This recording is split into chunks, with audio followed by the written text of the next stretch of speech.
Tayo sa Notre Dame Cathedral.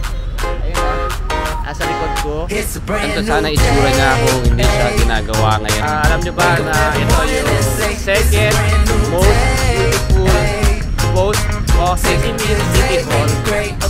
Nice, parang luneta ang vibe niya, no? President's bedroom siya, and kamukha niya yung Eiffel Tower.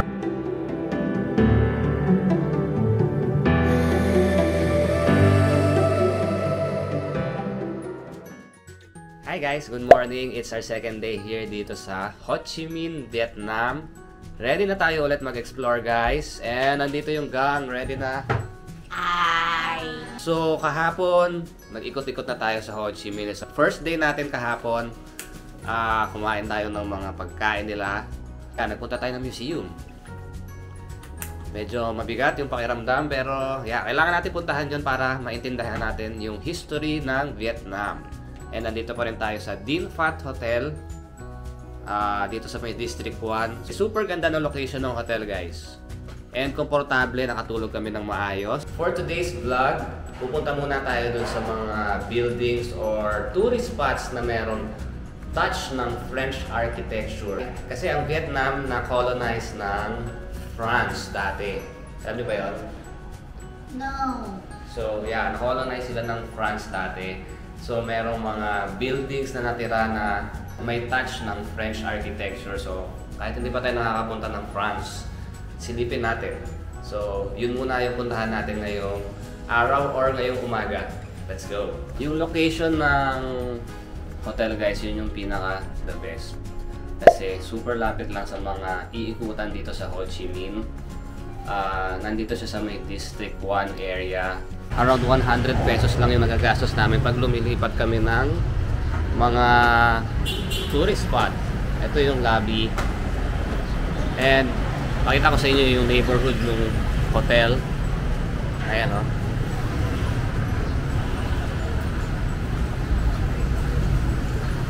Dental clinic yung katabi. And dito may bar dito pag gabi. Ang mode of transportation namin puro grab car kasi sulit na sa amin to. Yun naman oh. Papunta doon sa pupuntahan natin ngayon. 29,000 dong. So mga ano yun, mga 60 pesos ba yun? 29,000 dong. Parang mga 60 pesos to. Time check pala, it's currently 11 AM local time. Sa Pilipinas guys, 12 noon na. Napunta yung grab natin guys. Sakay na tayo. Yung mga lakad na mga 700 meters away, pag ganito kainit, tsaka ganito ka-humid, nakakapagod pa rin yan kahit malapit lang. Lalo na kung may bata kayong kasama or kung may matanda kayong kasama. And kung maggagala kayo buong araw, syempre conserve natin yung energy natin. 60 pesos lang naman guys. Apat na kami, parang 15 pesos lang, doon ka na mismo sa tourist spot. Ayan na guys yung Bentan Market. O, tingnan nyo, wala pang 1 minute magmula doon sa hotel natin. Diyan na kagad yung Bentan Market.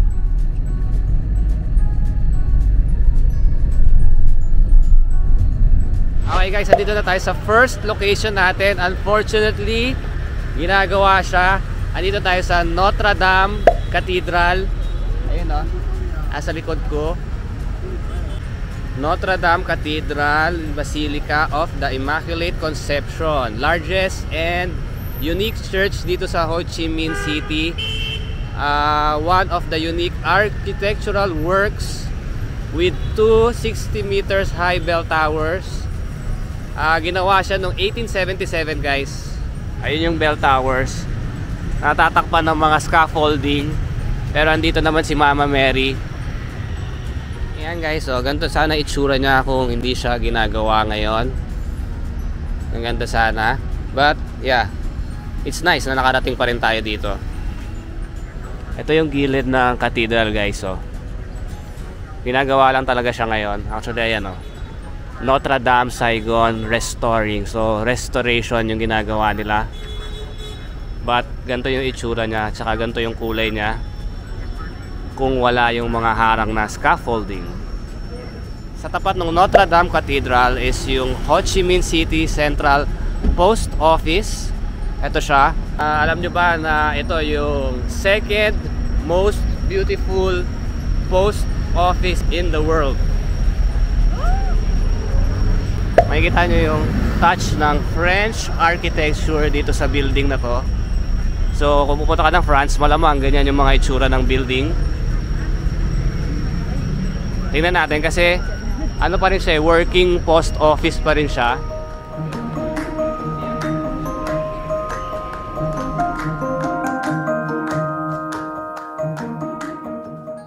Yung paligid guys, ano na siya, shops. Ito may tinda-tindang mga alahas.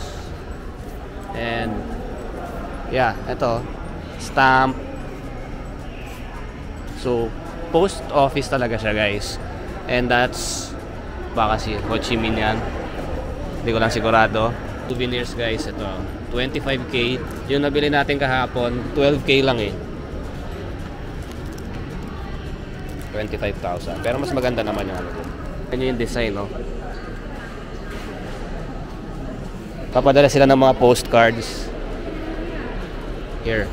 Oo nga, sumusulat sila, nagpapadala sila ng postcards sa mga kamag-anak nila siguro. Guys, so daming binibenta mga postcard, tapos ipapadala mo sa, pwede mo padala sa sarili mo as a souvenir. Nagpadala ka ng postcard dito sa second most beautiful post office in the world.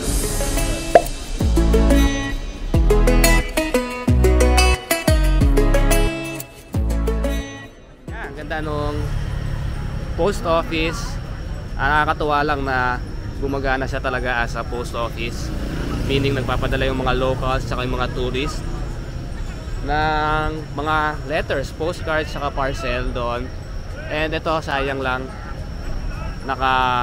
ginagawa, pero maganda pa rin naman, lalo na may mga garden, may mga magagandang flowers doon. Nagutom na si Babe, actually nagugutom na kami. Titikim lang kami nung banh mi dito na malapit. Ano pangalan ng Babe? My Banh Mi, sikat yata na banh mi restaurant dito. Let's go. Ito yung hop on hop off bus nila na merong anong tawag doon? Open sa taas, sa second floor, open space. Nakita ko sa Klook guys, yung 24-hour pass sa ganyan is around mga 1,000 pesos yata. Tapos yung 4 hours, around 700 pesos yata or 400, I'm not sure.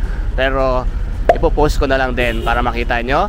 And you can use our Klook code Bong Adventures kung gusto nyong sumakay sa ganon para i-experience buong Ho Chi Minh experience, or pasyalan yung Ho Chi Minh kasi tumitigil-tigil yan sa mga tumitigil sa mga tourist spots dito sa Ho Chi Minh. Dito kami ni Babe, naglalakad-lakad na papunta sa next destination natin. Buti walang araw, no? Sa next destination natin, hindi na tayo sumakay ng Grab kasi wala namang araw, and mga 600 meters away lang. Lakad tayo. Isa pang sikat na tourist spot dito sa Ho Chi Minh na may touch of French colonial architecture is yung Ho Chi Minh City Hall. Ayun siya sa likod natin. Look, ganda oh.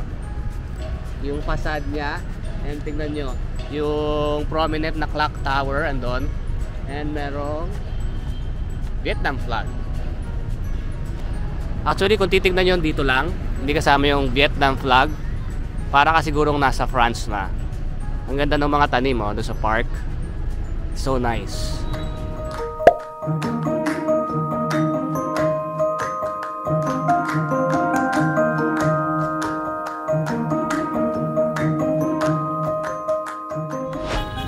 Okay guys, ito si Ho Chi Minh sa likod natin.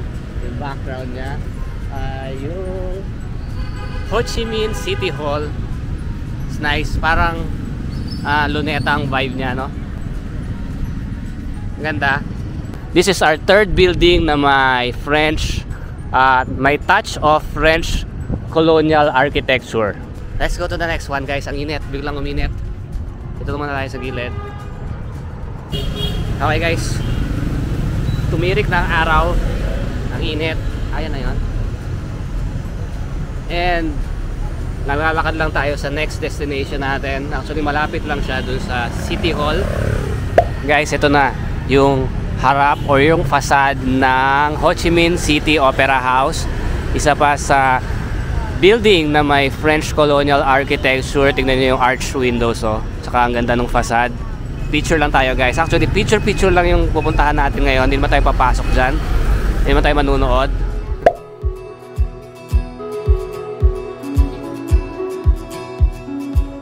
Okay, guys, nandito na tayo sa next destination, ang Independence Palace. This is the entrance. 65-15 pag kids. Ito yata pag yung sa park lang or sa palace 40, yung isa 65. And may mga additional ito. May guided tour, may audio tour, may electric car tour. Doon tayo sa electric car tour, guys. Actually, guys, pwede naman dito na magpa-picture ka na lang doon sa labas ng gate, walang bayad. Pero yeah, tingnan na lang natin kung anong nasa loob. Mag-electric car muna tayo. Yeah. Dito na tayo sa electric car tour kasi medyo malawak siya, guys. 92 pesos yung sa adult, guys. I'm guessing na yung 92 pesos yun yung mas mahal na admission. Para siyang entrance dito sa labas. And meron ding papasukan doon. Ayan, umaantar na tayo na. Crashed into the main gate and knocked it down. Tank number 390 where the lowered the flag of the South Vietnamese jet. This jet was used by pilot Nguyen Thanh Trung to bomb Independence Palace on April 8, 1975, just 3 weeks before the end of the war.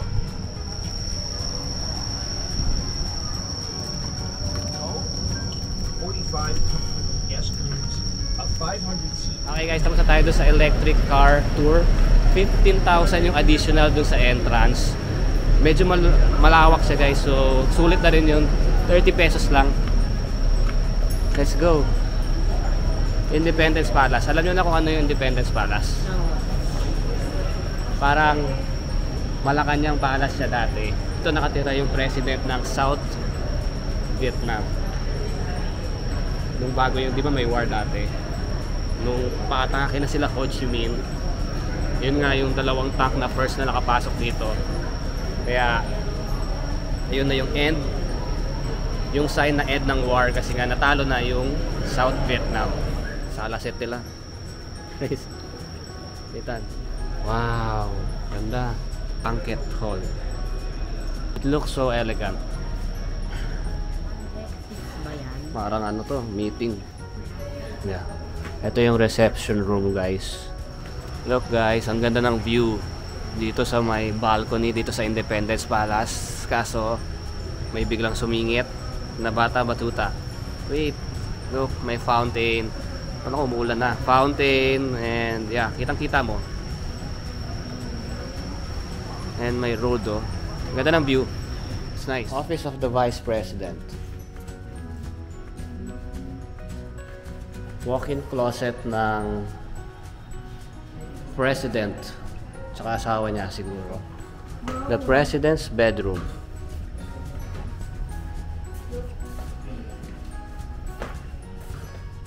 Ay, galing, oh. Yung pathway nilagyan nila ng glass para ma-protect yung floor. Ayan, oh. Dito lang kasi pwede maglakad. Tapos may harang na para hindi madami siguro yung floor.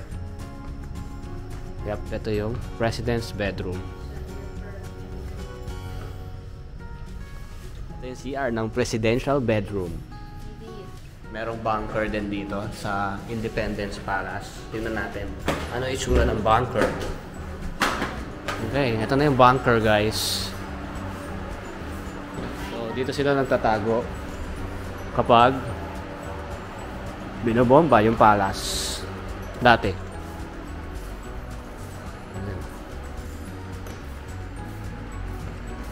Ang daming rooms, no?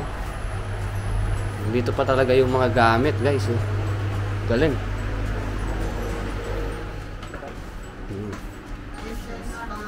Galing, ready sa mga ano talaga. Sa gera. Ngayon, guys. Nalobat na yung camera ko. Gamit ko yung camera ni Ethan. Ito yung bedroom sa bunker ng president dati, oh. It's double bed. Parang double bed. Ayan, oh. President's bedroom. Isang video. Isang video. Guys, dito guys, may souvenir shop. Bumili si Babe, ayun, yung hawak-hawak niyang malaking pamaypay. 50K. That's around 115 pesos. Bawal mag-video dun sa loob ng souvenir shop. Kaya dito lang tayo. Pero super lakas ng ulan, guys. Ito, pakita ko sa inyo. Buti na lang, dito tayo naabutan sa loob ng Independence Palace. Medyo madilim. Sana tumigil. Mercedes-Benz. Ginamit daw ni President Chu.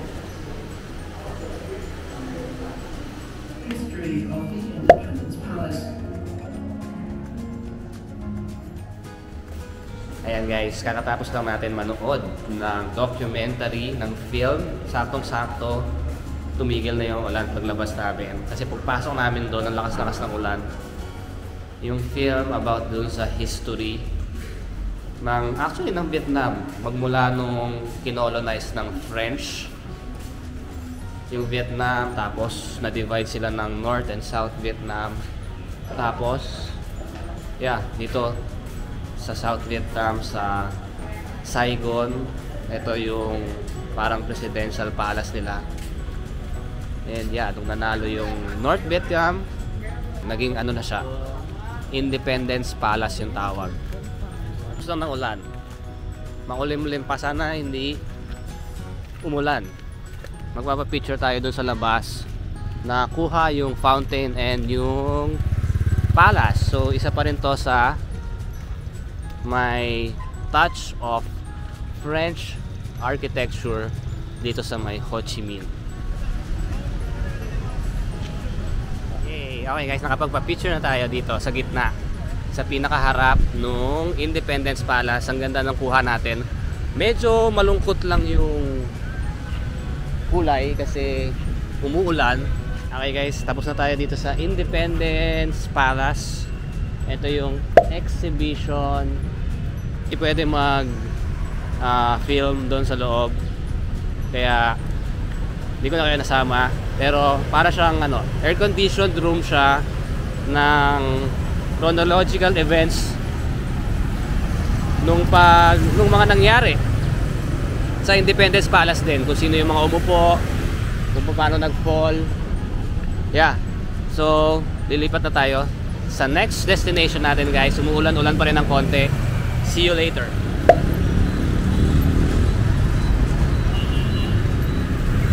Hi guys, this is our last destination para dito sa vlog na to. Ito pa yung isang tourist spot na merong touch ng French architecture. Ayan guys, yung Khao Mong Steel Bridge siya, and kamukha niya yung Eiffel Tower. Etong bridge na to guys, footbridge na lang siya, hindi na nadaanan ng mga sasakyan. Connecting, andito kami sa District 4 ngayon. And yung kabilang side, yung District 1. And ayun pa yung famous building guys. Ayun yung Bitexco nila. And doon sa taas yung Saigon Skydeck. Pwede nyo ma-view yung Saigon skyscrapers doon sa taas nun guys. Meron siyang activity sa Klook. Kung gusto nyo i-book yun guys, pwede nyo gamitin yung Klook discount code natin na Bong Adventures. Ayan guys, we're crossing the Khao Mong Bridge guys. And tingnan mo, akala ko asfaltado naman pala. And itong river na to, ano nga bang pangalan? Teka lang ha. Beng Nghe River. Ayun yung normal bridge na dinadaanan ng mga sasakyan. So dito yung District 4 and ito yung District 1. Andyan yung hotel natin and andyan din yung Bentan Market. Punta tayo doon. Okay guys, i-end na natin tong vlog natin dito. Kaninang umaga bumisita tayo sa mga structures na may touch of French architecture. Sana nagustuhan nyo yung vlog na ginawa natin guys. Halos lahat ng pinuntahan natin libre except dun sa pumasok tayo ng Independence Palace. May entrance doon pero pwede kayo mag-picture dun sa tapat ng Independence Palace sa labas ng gate. Maganda pa rin mag-picture doon, so pwede rin na walang bayad. Pero kami kasi parang gusto namin malaman kung bakit mahalaga yung Independence Palace sa history ng Vietnam. Marami kaming natutunan and nag-enjoy kami. Picture lang pero ang gaganda. Maraming salamat sa pagsama sa amin sa pamamasyal ngayong araw and sana subaybayan nyo pa yung mga susunod pa nating Vietnam Adventure. Bye guys!